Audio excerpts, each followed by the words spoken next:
పరమశివుడు అష్టమూర్తి తత్వంతో ఉంటాడు. అందుకే పరమశివుడికి పూజ చేస్తే 8 నామాలతో పూజ చేస్తే చాలు, సంపూర్ణమైనటువంటి పూజ పూర్తి చేసినట్టే.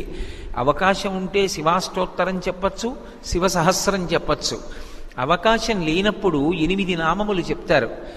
ఓం భవాయ దేవాయ నమః, శర్వాయ దేవాయ నమః, ఈశానాయ దేవాయ నమః, పశుపతే దేవాయ నమః, రుద్రాయ దేవాయ నమః, ఉగ్రాయ దేవాయ నమః, భీమాయ దేవాయ నమః, మహతే దేవాయ నమః.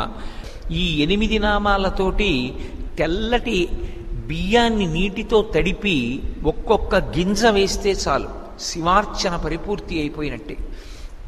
అందుకే శివస్వరూపానికి పూజ చేయడం భక్తితో చేసినప్పుడు దానంత తేలికైనటువంటి పూజ ఇంకొకటి లేదు. భక్తి లేనప్పుడు పరమేశ్వరుని యొక్క పూజ చేయడం సంభవమూ కాదు.